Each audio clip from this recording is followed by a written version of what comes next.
The letter arrived on a Tuesday, tucked between a water bill and a coupon circular, as if it were nothing.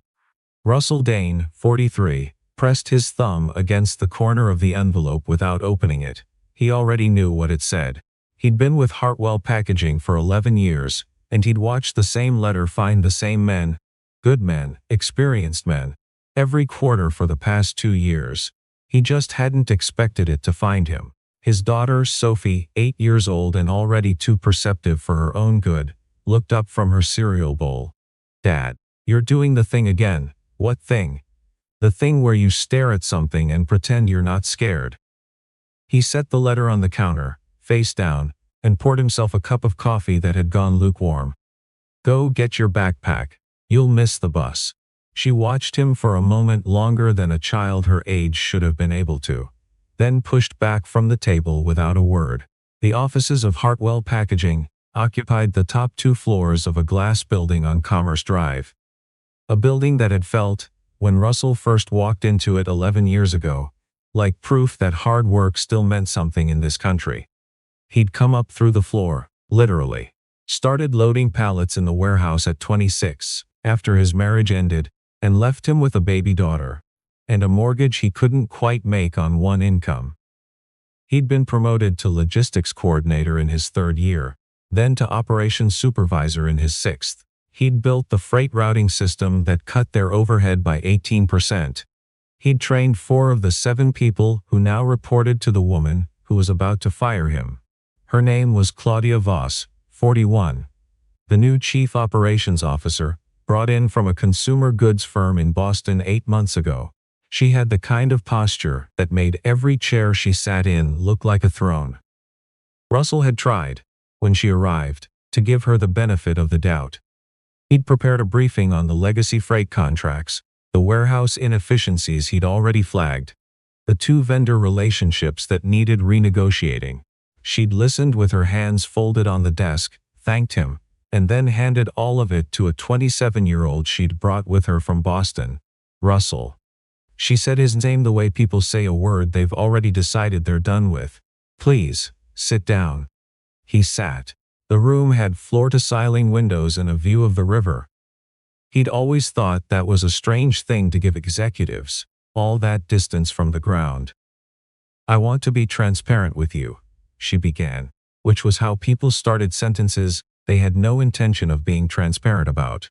"Hartwell is entering a new phase, leaner, more agile.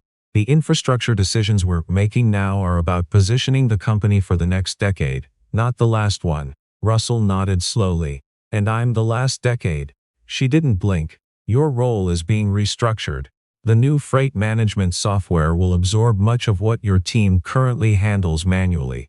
We're consolidating 4 positions into one coordinator role, and that role will require someone younger, someone with a different skill set."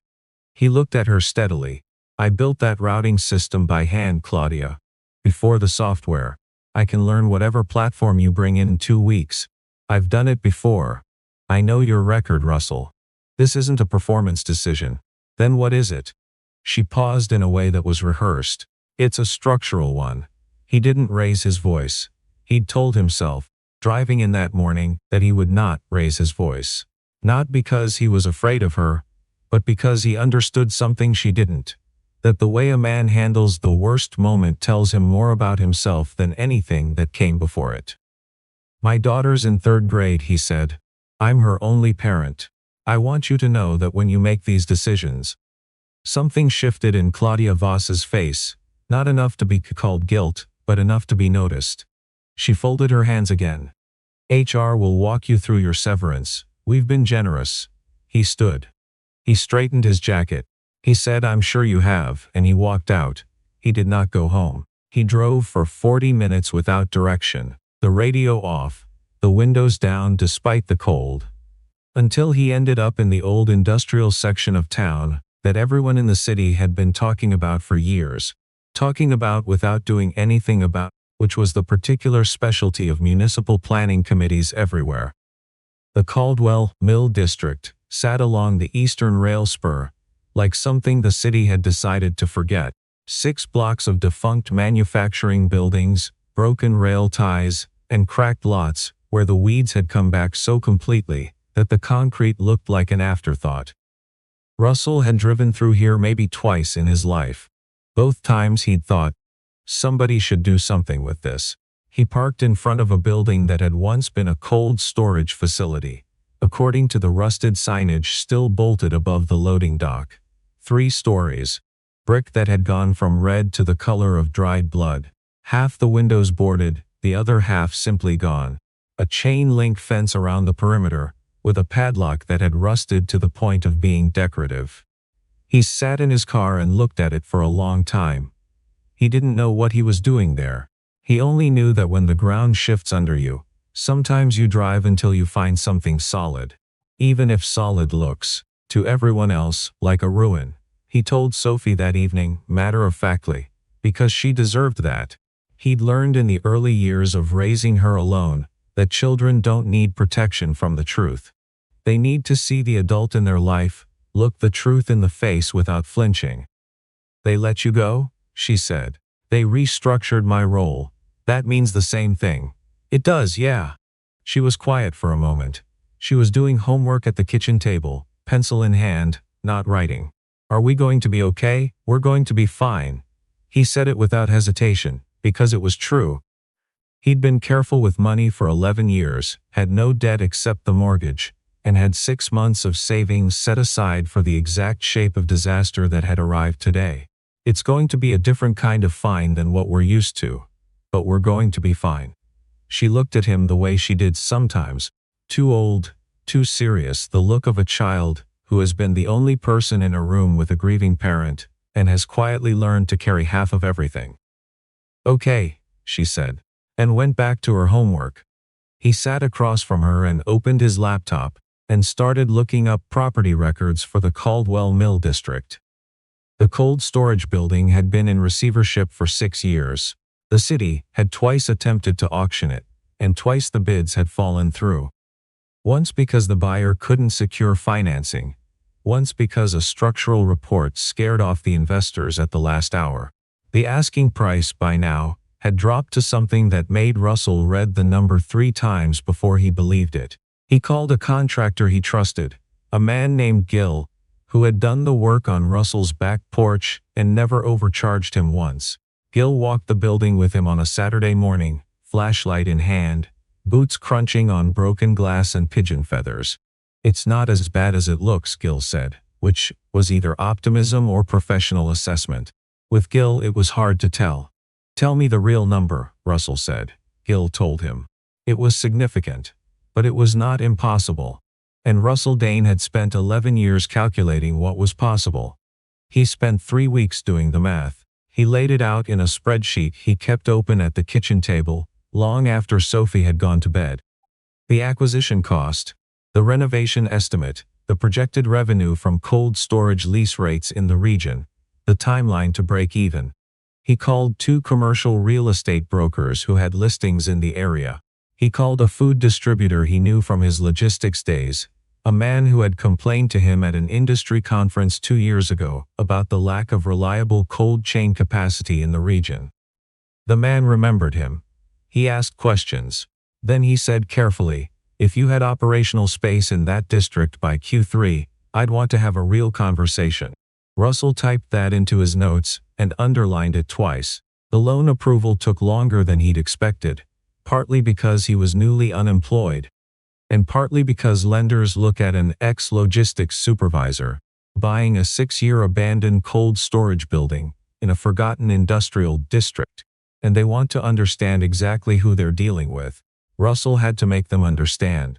He brought the spreadsheet. He brought the letter from the food distributor. He brought 11 years of performance reviews from Hartwell and a detailed market analysis he'd spent 2 weekends compiling. The loan officer, a cautious woman named Patrice, who had seen too many ambitious plans collapse in the years after the financial crisis, looked at everything he put in front of her with the focused skepticism of someone paid to find the holes. You've done your homework, she said finally. I've been in logistics for 11 years, Russell said. The math is the math. She approved the loan 3 days later. He did not tell anyone at Hartwell. He had no reason to. He'd left cleanly, collected his severance, returned his badge and his parking pass. There were people there he liked, people he'd worked alongside for years. He sent a few of them messages, met one for coffee.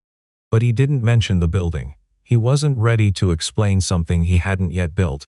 Claudia Voss, in those same weeks, was making announcements. Hartwell's new freight management software was being implemented. The operations department was reorganized.